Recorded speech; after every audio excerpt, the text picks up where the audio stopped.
Hello, Gemini. Welcome to the Plaid Sheep Oracle.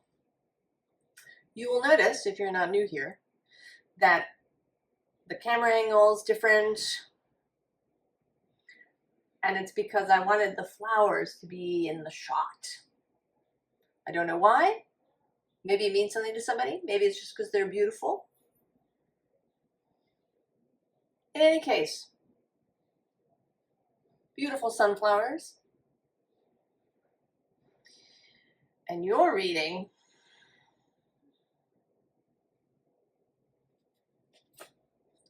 starts with ascension.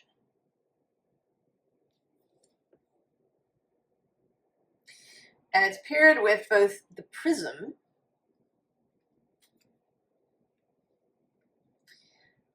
below that is illumination, and then unfolding. Right? It's seeming to me this candle is showing up through the prism. You're seeing the light of the candle through the prism.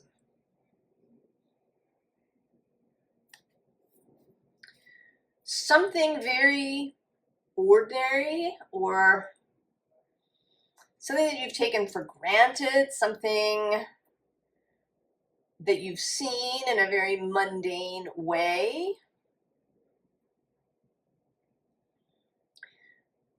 you're going to see differently. Some kind of revelation of sort of literally that, as if a cover is taken off of something. Or the camera angle changes. And you suddenly see something in a way that you never have before. And I want to say that it's not something entirely new. That it's something that has been there in some way. Might be a person, perhaps, or a relationship that you have. But it might also be something, I don't know, physical reality, or I don't know. Maybe I'll come up with other possibilities and examples as we go.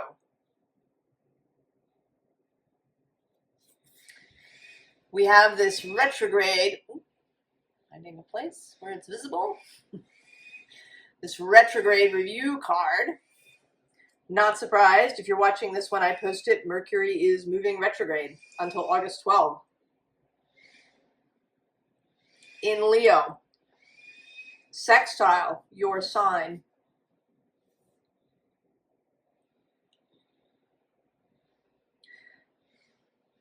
And I want to say that it's not so much about looking backwards and reviewing, but about, it's like a double take.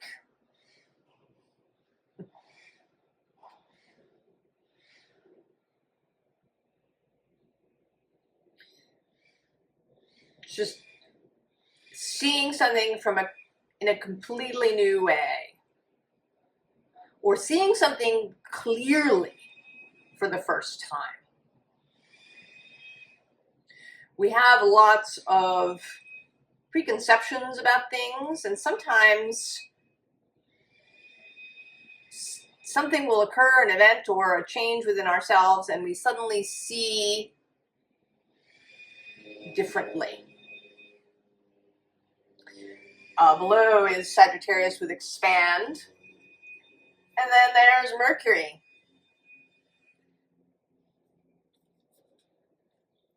And interestingly, actually, Virgo is below that, and there is a Virgo moon today as I record this. The bottom of the deck, not surprised to see it, Leo.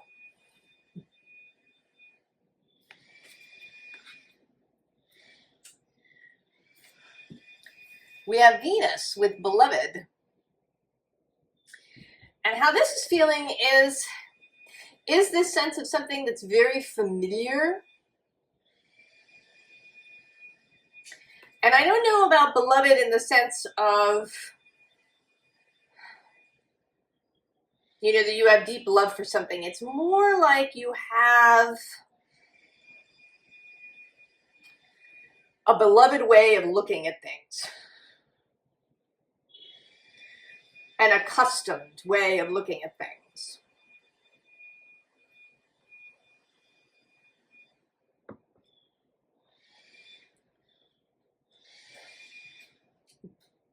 That's going to be changed.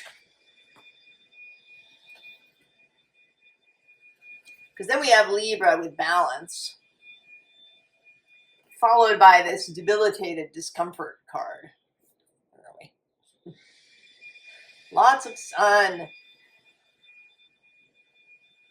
Tricky angles. Right? You know, seeing through things becoming more or less visible.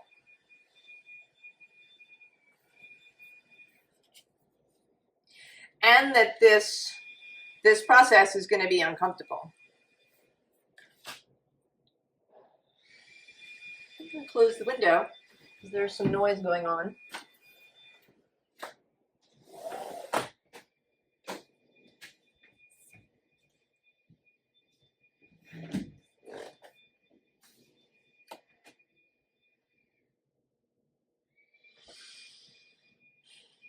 This seeing anew, but I want to say that the discomfort is really temporary. It's just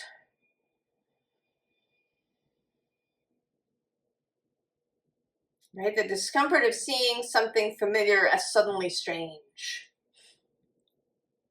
and unexpected.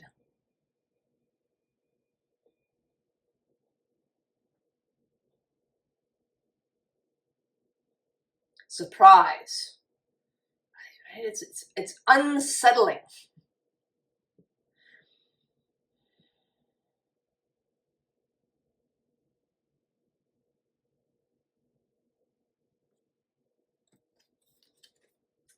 The Tower.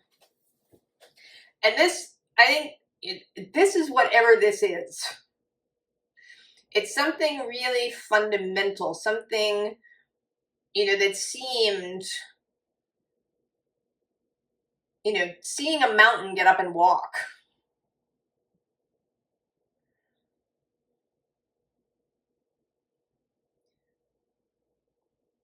Could be really unsettling.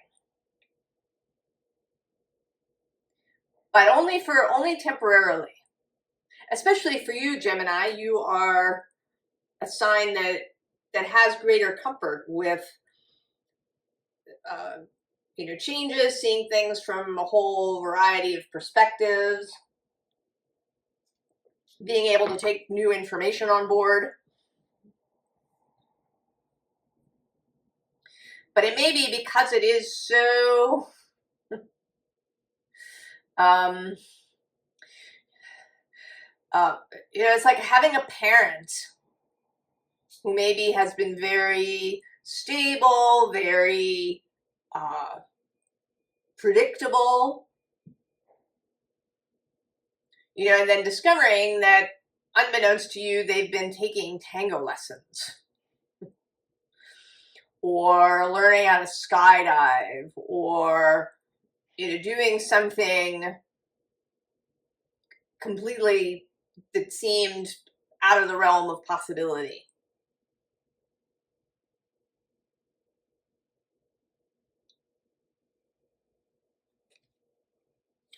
But there is something welcoming about it. We have this King of Water welcoming this new piece of information. It's not, you know, this is not actually frightening.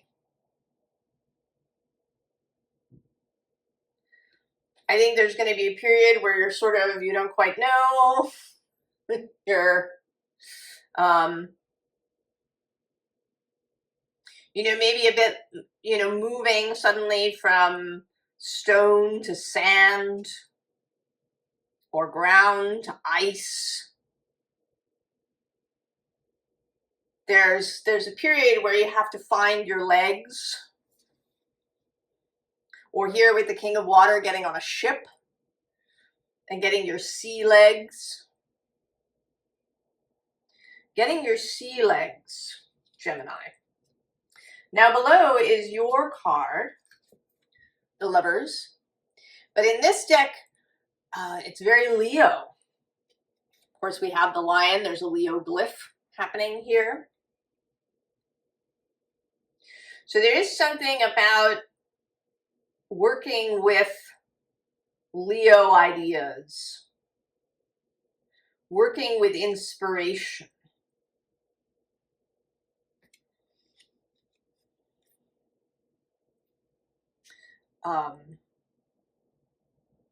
You know, I kind of see it if you were, say you were a dancer and you'd been dancing on some particular kind of surface and you were really used to that, and then somebody introduced you to a new surface. And initially it's unsettling, but then you realize that there's all kinds of things that you can do on this new surface that you couldn't do before.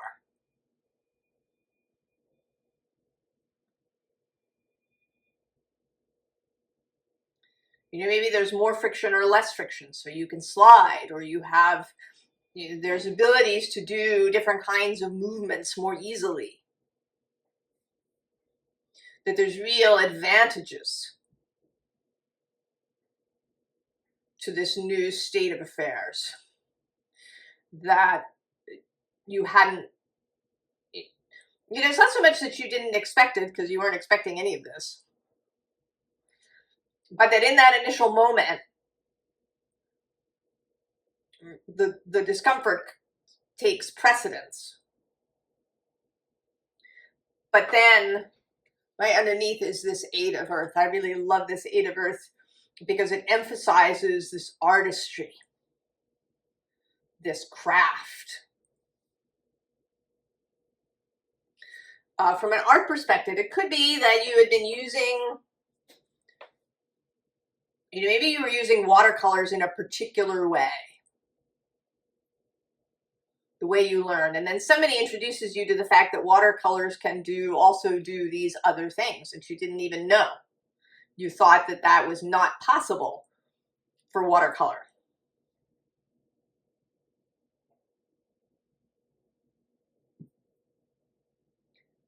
And now there's a whole new scope. So there's going to be some reorientation. I always find the star very sort of introspective. She's kind of, you know, examining what she's got in her vessel there. And then we also have this Four of Air, also introspection. I mean, it's kind of across the board. We have the Star, then we have this Four of Air. We also have this Seven of Water, looking at all the new possibilities. And then the Five of Earth, which feels like a bit of an examination of self and of, you know, maybe how this could expand you.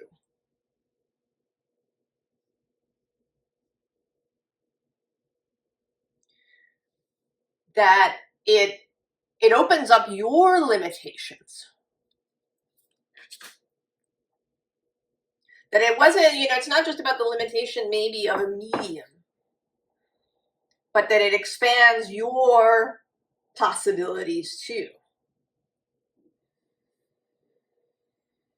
And that there's also some fundamental change to the self.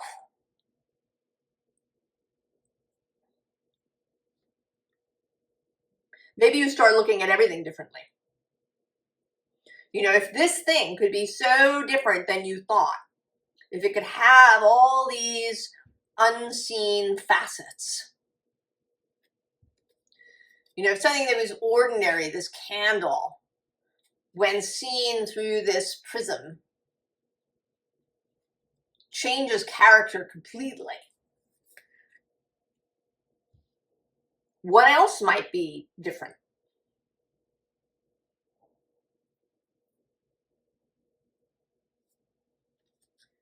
You got the Love, And what's interesting to me is that, you know, these figures kind of in the foreground, there's this dark center that tends to draw the eye. But today I'm really seeing this face that's on the outside. And I'm seeing it's more prominent than it has ever been before.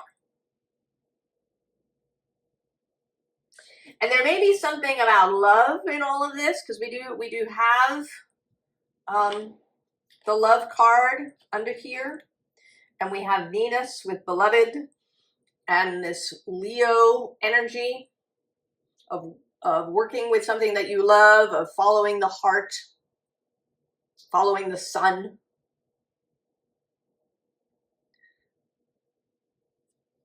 Below this we have gentle force.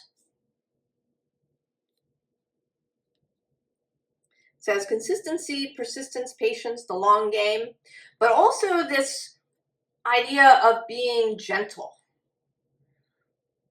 That maybe a gentle energy can achieve more than a lot of force or a lot of action or pushing or speed.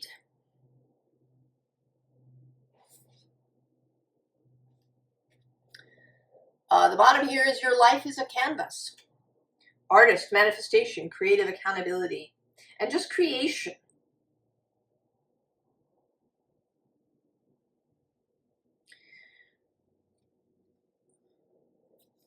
We have the sirens.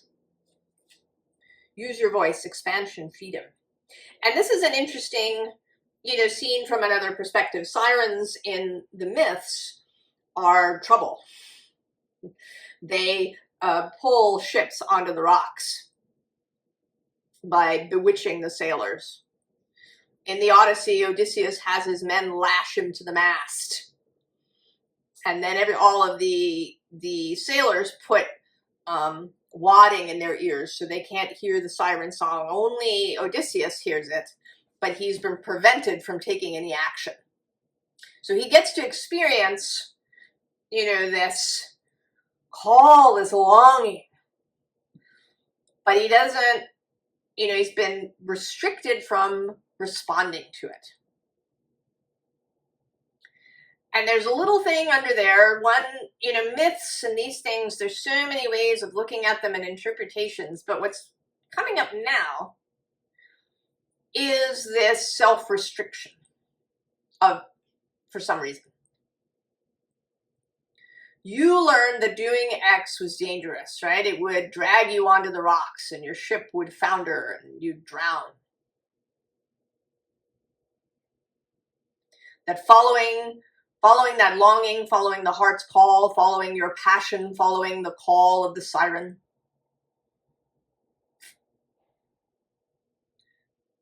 That it would crash you. And maybe you're learning that part of this whole thing is that you're learning that this isn't true. At least not universally, that you have the power of discernment.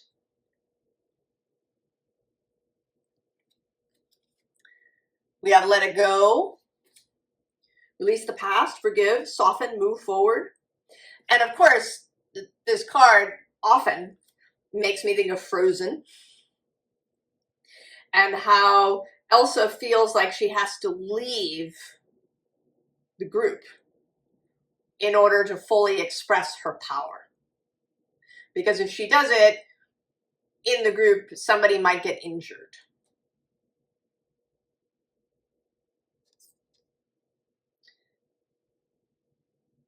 But then in fact, it's really about practice, learning control.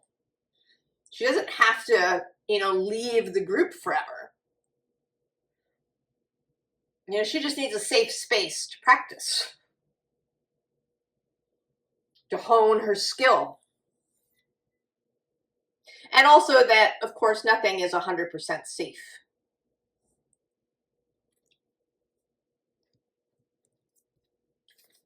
Maybe part of it is that you've been really working on staying safe.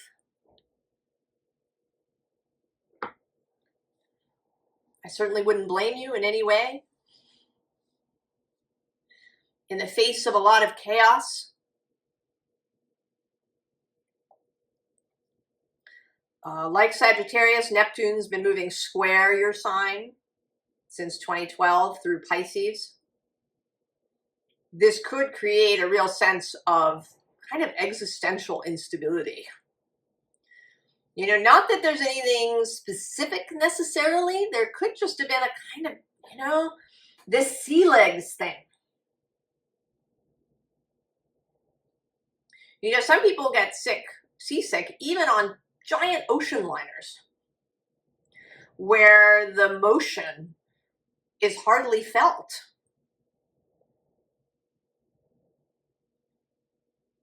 You know, it's not like you're in a tiny sailboat that's being tossed on the waves. You're in this, you know, building on the sea. But there's something within you that feels it. And that is, it's unsettling.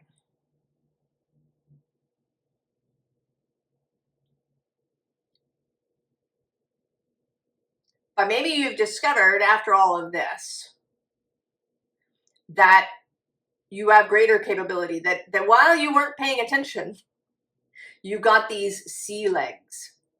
And even though Neptune, he's in Aries now, that's sextile your sign. He is going to go back to Pisces for a little while in November. But then he'll be in Aries permanently starting next spring. And you may discover that while you weren't paying attention, you actually have sea legs now.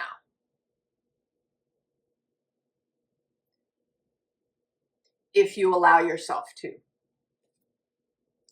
So we also have whale and orca elders. Share your song, frequency of sound, diving deep.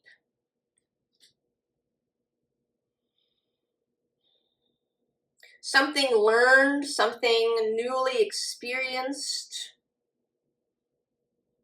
some restriction released.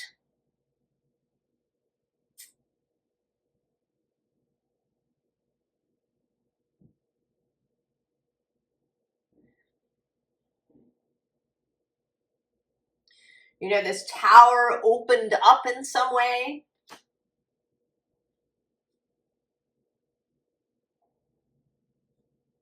It may be a greater comfort with emotion, with expressing emotion, with being able to sit with, you know, emotional changes without being overwhelmed. Right? That's here too with the star. Becoming comfortable with all those waters in her jar.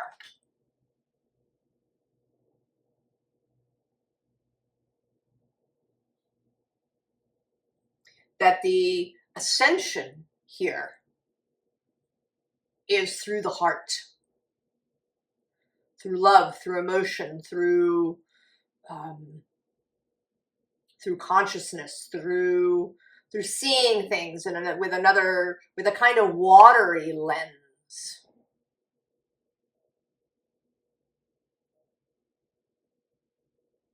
Rather than the air-based intellectual lens.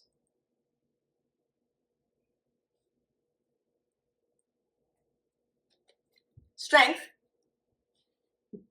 Leo, yeah. Having strength, gaining strength through flexibility in places where you may not have been flexible before.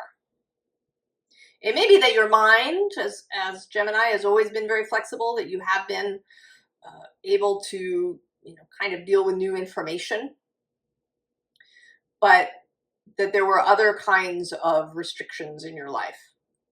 Maybe you didn't even see. That may be something that you're seeing too. That you've been restricting yourself unknowingly. Below this we have the Knight of Wands, and at the bottom the Knight of Pentacles.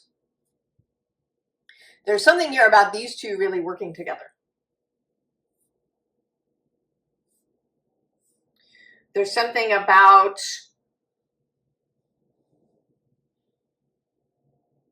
about not just being able to accept disparate or very different kinds of information or ideas, but really creating synergy in a practical way.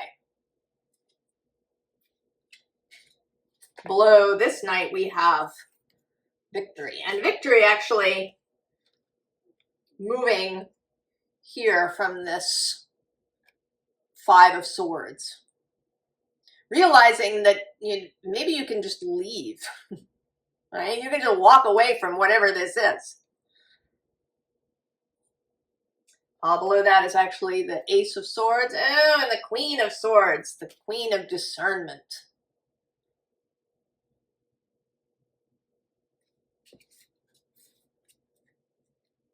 That it's not necessary to block off all of that. All sirens are evil. I must, every siren song is evil and to be avoided and to, be shut out.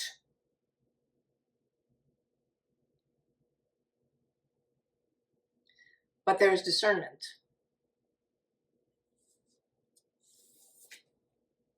Ace of Cups.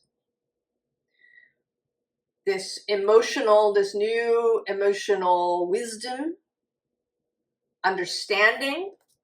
So then we have the Page of Cups. Taking the cup, working with it, understanding it, approaching it with a fresh mind.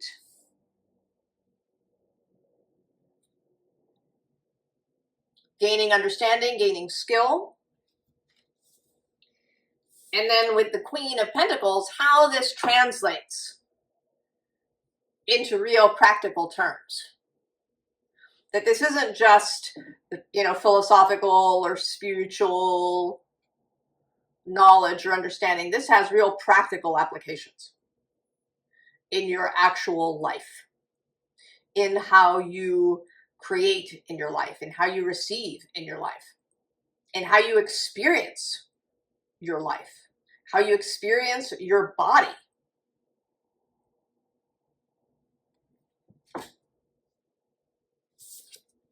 Page of Wands, the inspiration.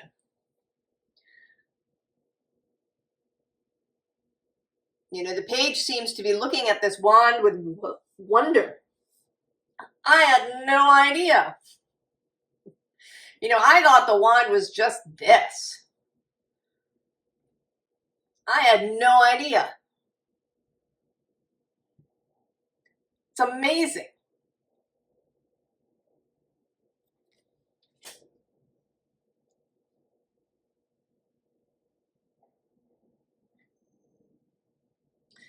I'm having this impulse now that I've never had before, and I'm going to do it to kind of, to clear this out.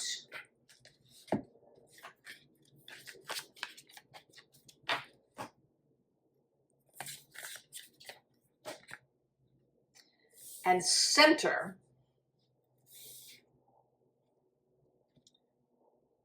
this formal advice.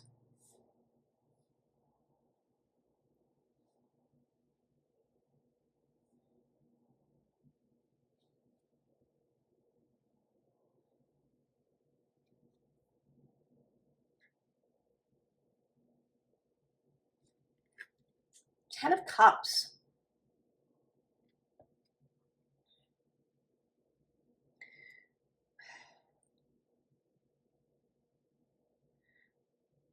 That all of this that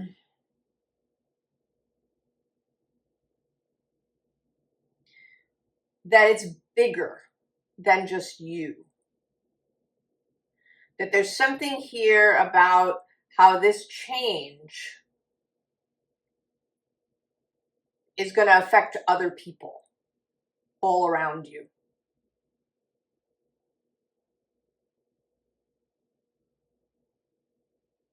that there's something here about it rippling out into fulfillment for a much bigger group of people. Here too with this Four of Wands, the new structure. And there's also something here, I think, about you sharing this. Right? You're getting up in your balloon, you're gonna, you know, spread the news in some way. This Two of Pentacles, you know, is having this feeling of revelation. It's almost, I mean, what popped into my head was the 10 Commandments, right? Moses finding the tablets. But here there's, I don't know, you know, there's something completely new about it, different about it. You've discovered that, maybe you've discovered that the commandments aren't what you thought. And this isn't about Christianity. This is about whatever commandments you learned in your life. Thou shalt achieve. Or thou shalt walk the straight and narrow. Or thou shalt have standard employment.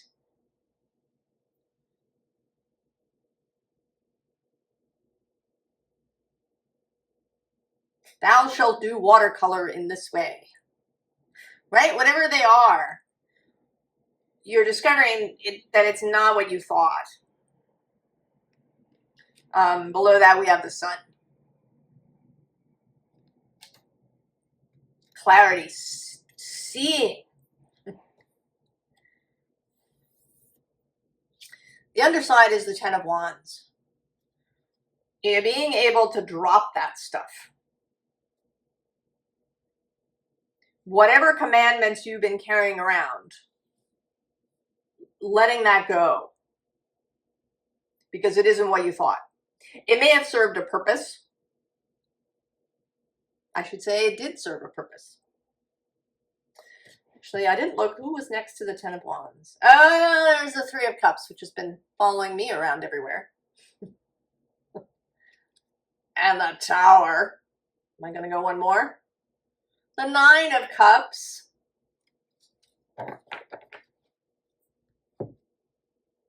Wish fulfillment on the other side of the Tower.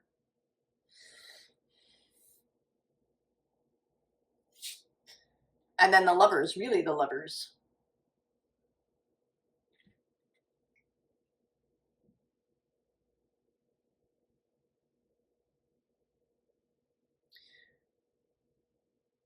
Seeing from this perspective up here. And the creation of synergy. You know, this appears to be a goat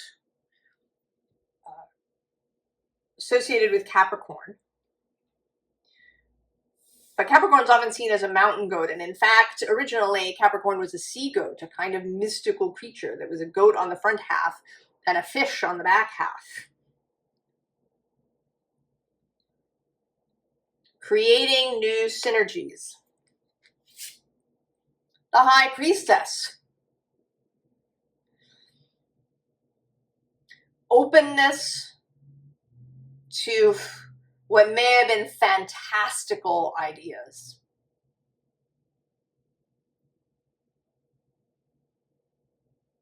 The High Priestess does not have an agenda. She receives.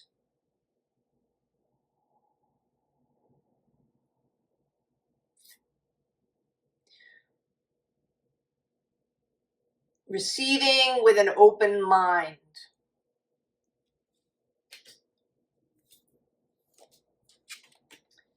Then the Eight of Cups. And here it's allowing yourself to be carried away.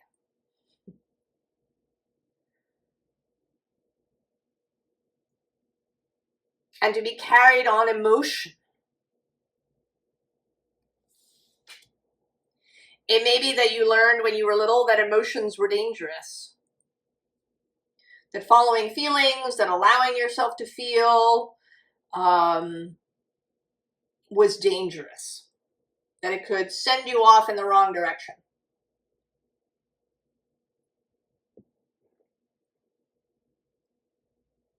But now you may be coming to understand that there aren't absolutes even in this way.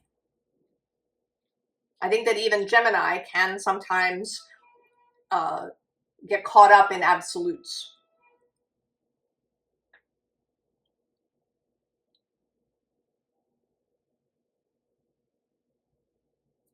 And then the Seven of Pentacles.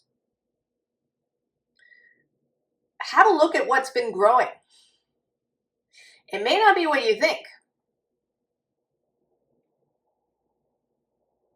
It could be you thought you were growing, tomatoes, and in fact, you're growing hot peppers. Whatever.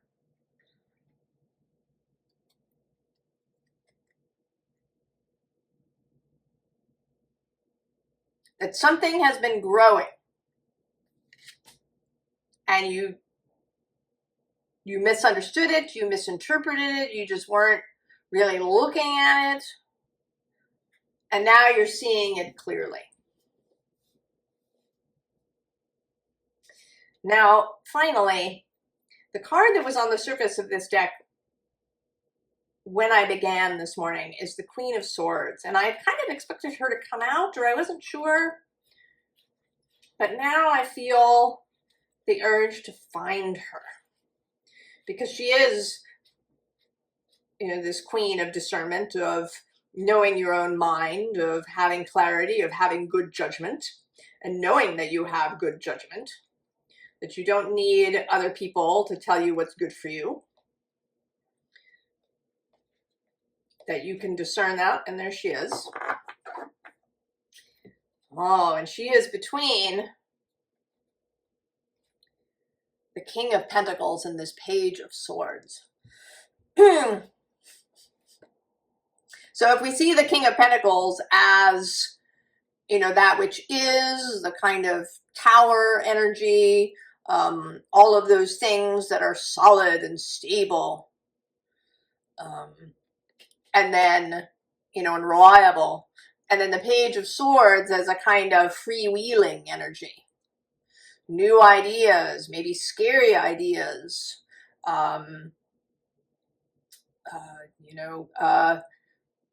performing without a net. The Queen of Swords sits between. She knows that the real way is the combination of these things. Being able to move between them, being able to create synergy between them, being able to combine the Knight of Wands and the Knight of Pentacles.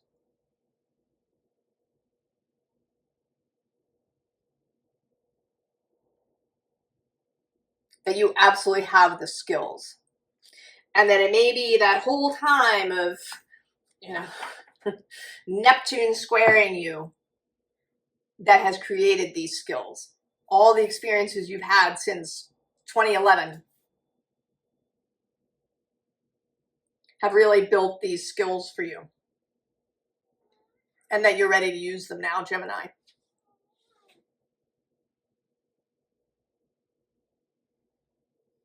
Oh, I think it's exciting. I hope you're feeling it, that you feel this excitement, that you feel curious and interested.